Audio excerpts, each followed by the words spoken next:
They found Mosi standing in the middle of the market, his fists clenched and his eyes filled with tears, but no one dared to come close. At 14 years old, he was already taller than most grown men in the village, his broad shoulders casting a shadow over the stalls. People whispered and pointed, their fear of him as strong as ever. But what no one saw that day was the pain he carried. It wasn't his size that scared them. It was the weight of the world he had been forced to bear. That morning, Mosi had run to the river, his safe place, far away from the judging eyes of the villagers. He sat by the bank, his knees pulled to his chest, and let the tears fall freely. His father, Omari, had told him over and over to be patient, to give people time, but it had been years. The whispers never stopped. The stares never softened. Why am I like this? Mosi muttered to himself, his voice trembling. Why can't I be normal? The river flowed on, silent and uncaring, until a voice broke through the stillness. You have a gift, Mosi, the voice said, soft and calm, yet filled with an unshakable power. Mosi froze. He looked around, but there was no one there. The voice came again, this time clearer, as if it was speaking directly into his soul. You have a strength greater than any other, and it is not in your size. Who's there? Mosi called out, his heart racing. Who are you?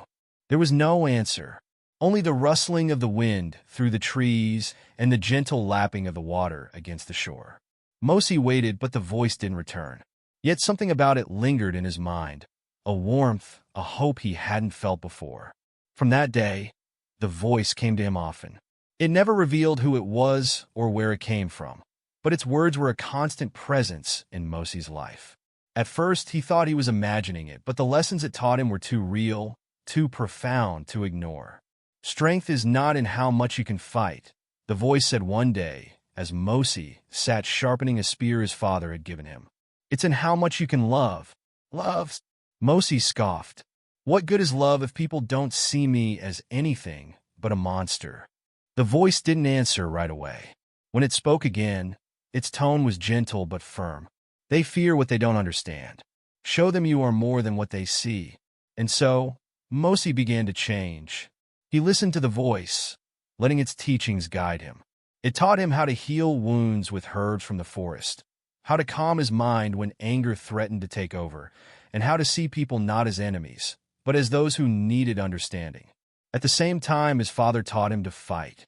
Omari, though reluctant to encourage violence, knew that Mosi's size and strength could not be ignored. You must protect yourself, Omari said one evening as they sparred outside their hut. But only when there is no other way. Mosi balanced these two lessons, love and strength, and slowly, the boy who had once felt out of place began to find his purpose. It was during one of his walks through the forest that Mosi met Carrie, a boy his age who was unlike anyone he had ever known. Carrie was sharp-witted and curious, with a knack for finding adventure where there seemed to be none. Why are you out here alone? Carrie asked when he stumbled upon Mosi near the river one afternoon. Because people don't want me around, Mosi replied, his tone guarded. Carrie shrugged. Their loss. You're big, sure, but you don't seem all that scary to me. Mosi couldn't help but laugh.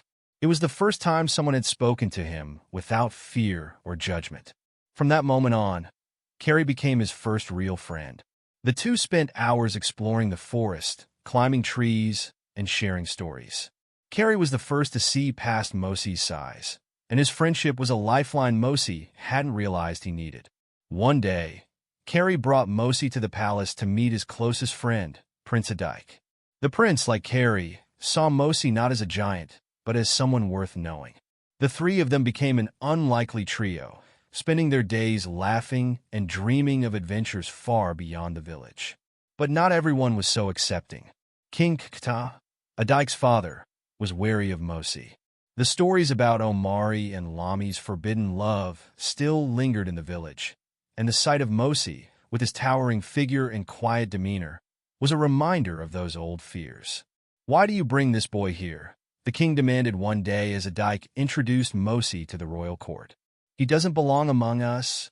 Adike stood his ground. Father, he's not what people say he is. He's kind, brave, and loyal. I trust him. The king's disapproval was clear, but he didn't forbid Mosi from returning. Still, the tension between them was undeniable. Mosi, for his part, was determined to prove himself. He worked harder than anyone, helping the palace guards with their duties and showing kindness to the villagers whenever he could.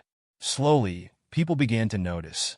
They saw the way he helped a struggling farmer repair his fence, or how he carried water from the river for an elderly woman too frail to do it herself. Yet the shadow of the past loomed large, and for every kind word spoken about Mosi, there were 10 whispers of doubt and fear. Among those who saw Mosi for who he truly was, none was more important than Princess Zara. At 14, she was wise beyond her years, with a heart that sought out the good in everyone. From the moment she met Mosi, she was drawn to him, not just for his strength, but for his kindness and humility. "He's different," Zara told her father one evening. "But different doesn't mean bad." The king's response was sharp. "Stay away from him, Zara. He is not of our kind." But Zara didn't listen. She sought Mosi out whenever she could, their conversations filled with laughter and an unspoken understanding. Over time, their bond deepened, and the whispers in the village grew louder. When Zara became pregnant, the village erupted in outrage. The king was furious, his pride wounded, and his fear of Mosi reignited. But even in his anger, he couldn't ignore the love his daughter had for the giant. It was a love that reminded him of Lami and Omari, a love that could not be denied. The day the village learned that Princess Zara was carrying Mosi's child, chaos erupted like a storm. Women whispered furiously in the market, men muttered by the fields, and even the children felt the weight of the tension in the air. It wasn't just a scandal. It was a story that felt too familiar, too dangerous to ignore. "He's just like his father," one elder growled as he sharpened his knife under the baobab tree. "First, Omari took Lami, and now his son is taking our princess." "It's a curse," muttered another, shaking her head. "Their blood will destroy us." But Zara stood firm. When her father, King Kakita, confronted her, his voice booming with anger, she met his gaze without flinching. "How could you do this?" the king bellowed, pacing the grand hall. "Do you have any idea what you've brought upon this family?" "I've brought love," Zara replied, her voice calm but unwavering. "Mosi is not a monster. He is kind, and he will be a good father." "You are blinded by foolishness," the king roared. "He is not one of us, Zara. He is an outcast." "Then so am I," Zara said, her words cutting through the room like a blade. "Because I choose him." When Mosi told Omari the news, his father's reaction was not what he expected. Omari sat in stunned silence, his massive hands gripping the edge of the wooden table in their small hut.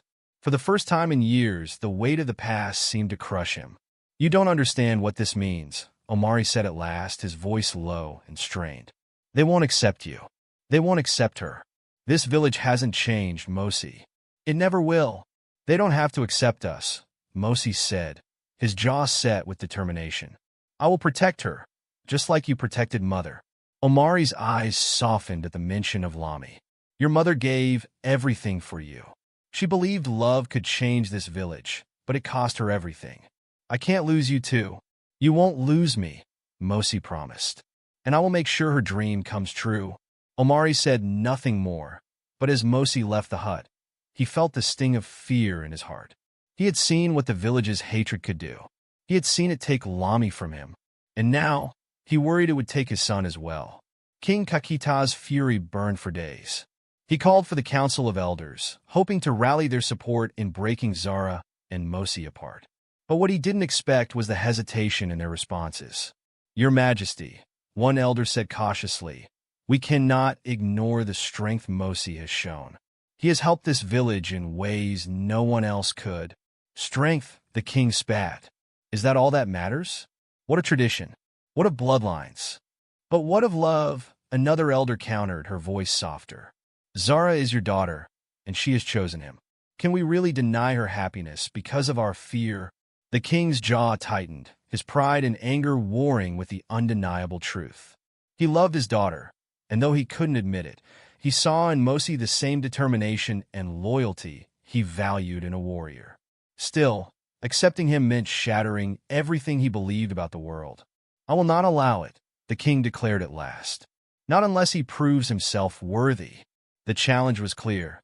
Mosi would have to earn his place, not just in Zara's heart, but in the eyes of the entire village. Word of the king's decision spread quickly.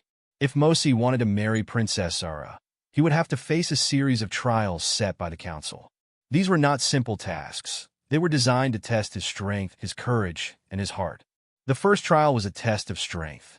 Mosi was tasked with moving a massive boulder from the riverbank to the center of the village, a task that had been deemed impossible by all who tried before him. Villagers gathered to watch as Mosi approached the boulder, their skepticism clear. But Mosi didn't hesitate. He placed his hands on the cold stone and, with a deep breath, began to push. His muscles strained, his feet dug into the earth, and slowly, the boulder began to move.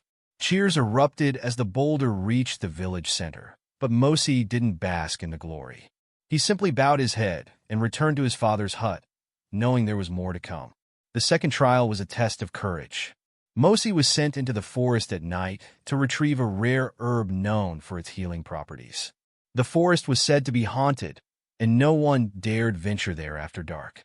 But Mosi, armed with the lessons the voice had taught him, faced the shadows without fear. When he returned with the herb at dawn, the villagers began to see him in a new light. Perhaps he was not the monster they had imagined. Perhaps he was something greater. The final trial was the hardest, a test of heart. Mosi was asked to kneel before the village and swear an oath to protect not just Zara, but all the people of Majiwa, even those who had shunned him. "I will protect this village," Mosi said, his voice steady. "Not because I seek your approval, but because it is the right thing to do." The silence that followed was deafening. Then, slowly, the elders nodded their approval. The trials were complete. Though the elders had accepted Mosi, the king still struggled with his pride. It wasn't until Zara confronted him one evening that he finally relented. "Father," she said, her voice trembling but firm, "you taught me to value strength, loyalty, and honor. Mosi has shown all of these things and more. If you cannot see that, then perhaps it is you who is blind." The king stared at his daughter for a long moment, his heart heavy with the weight of his decision. At last, he sighed and said, "Very well. If this is your choice, then I will honor it. But know this, Zara. He will bear the burden of proving himself every day." Zara's eyes filled with tears of gratitude. "Thank you, father." The ceremony to honor Mosi and Zara was unlike anything the village had seen in years. People gathered in the square, their curiosity overcoming their fear, as drums thundered and dancers leaped into the air. Mosi stood tall beside Princess Zara, his broad frame towering over her, yet radiating a calm strength that made him seem more approachable than ever. As the king placed a ceremonial staff in Mosi's hands, a hush fell over the crowd. "Today, we welcome Mosi," the king announced, his voice steady but weighted with years of doubt and pride. "Though he was born outside this village, he has proven his worth through strength, courage, and love. He is no longer an outsider. He is one of us." The words hung in the air, their significance sinking in. Slowly, the crowd began to cheer. It started with a few voices, hesitant and unsure, but soon it grew into a roar. For the first time in his life, Mosi felt truly seen, not as a giant, but as a man. The days that followed were filled with cautious attempts at connection.